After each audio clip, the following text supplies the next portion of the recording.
तो यहाँ पर इस वक्त बड़ी खबर बाजार को लेकर भी आ रही है। जो बाजार कल एग्जिट पोल के बाद पहली बार खुला था, जिस तरह की उछाल, रिकॉर्ड उछाल देखी जा रही थी, आज उस बाजार में खासी गिरावट जो है वो दर्ज की गई है। और हम इस वक्त जो ब्रेकिंग आ रही है वो आपको बता रहे हैं कि भारी गिरावट जो है मार्केट में वो दर्ज की गई है और कई शेयर्स जो हैं वो बुरी तरह गिरे हैं।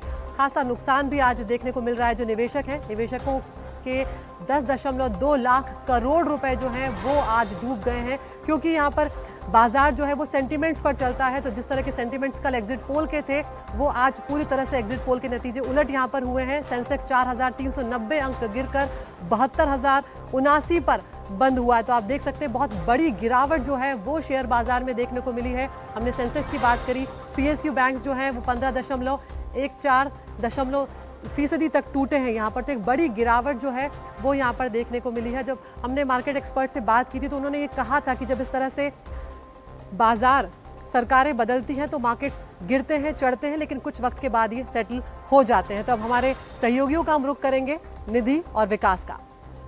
अदिति, और अब वाकई में बहुत महत्वपूर्ण खबर है, क्योंकि एक बड़ा तबका है हमारे देश में जो शेयर बाजार में पैसे लगाता है, और इतना भारी टूट जो हुई है वो अपने आप में बहुत महत्वपूर्ण है। मेरे साथ मेरे सहयोगी विकास यहाँ पर है। विकास, हमें एक और विकास के पास जाना है, विकास कुमार सिंह के पास जाना है। वो हमें बताएंगे कि जो ये मार्केट इस तरह से टूटा है 4,000 से ऊपर, क्या इसका असर हो रहा है, जरा बताइए। जी बिल्कुल, जो एग्जिट पोल में प्रेडिक्शन था उसके हिसाब से सीटें नहीं दिख रही हैं इस वक्त। जो अभी रुझान दिख रहे हैं उसमें उतनी सीटें नहीं है। वो सबसे बड़ी वजह है जिसकी वजह से मार्केट रिएक्ट कर रहा है और मार्केट गिर रहा है। लेकिन ये मार्केट का नेचर है कि जब भी इस तरह की कोई चीज़ होती है जो अनएक्सपेक्टेड होती है मार्केट के लिए, वो वैसे ही रिएक्ट करता है। अभी जो इंपॉर्टेंट चीज़ है वो ये है कि अगर आप क्लोजिंग के प्राइसेस देखेंगे तो निफ्टी नीचे से करीब 600 पॉइंट रिकवर करके बंद हुआ है। जो गिरावट मैक्सिमम आ गई थी उससे 600 पॉइंट नीचे से रिकवर करके बंद हुआ है। और सेंसेक्स का भी अगर मैं आपको आंकड़ा बताऊं तो 1800 पॉइंट रिकवर करके 72,000 के आसपास बंद हुआ है।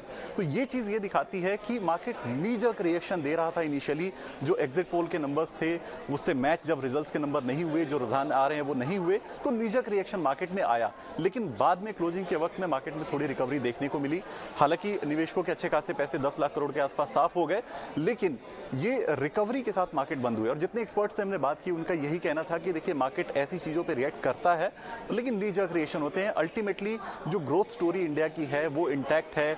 इंडिया एक अच्छी इकोनॉमी है, स्ट्रॉन्ग इकोनॉमी है। पूरे ग्लोब पर अगर देखें तो एक ब्राइट स्पॉट की तरह इंडिया है इस वक्त। मैन्युफैक्चरिंग की तरफ हम बहुत तेजी से बढ़ रहे हैं। उसके अलावा हमारे जो आंकड़े आए थे पीछे, वो जीडीपी के हों, चाहे जीएसटी कलेक्शन के हों, चाहे वो कोर डेटा हो, कोर सेक्टर का डेटा हो, ये सारे आंकड़े बहुत स्ट्रॉन्ग थे।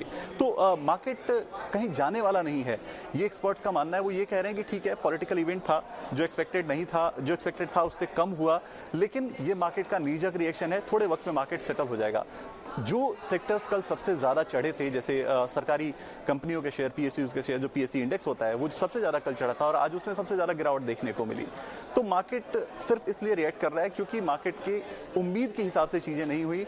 अदरवाइज जो एक्सपर्ट्स का मानना है वो यही है कि कुछ वक्त में मार्केट सेटल हो जाएगा और वापस से चीजें सामान्य हो जाएंगी, क्योंकि गवर्नमेंट जो है वो कंटिन्यू रहने वाली है। अभी तक रुझानों में यही दिख रहा है कि गवर्नमेंट वही कंटिन्यू रहने वाली है। बस ये है कि उम्मीद से कम सीटें हैं जिसकी वजह से मार्केट का ये रिएक्शन अभी देखने को मिल रहा है।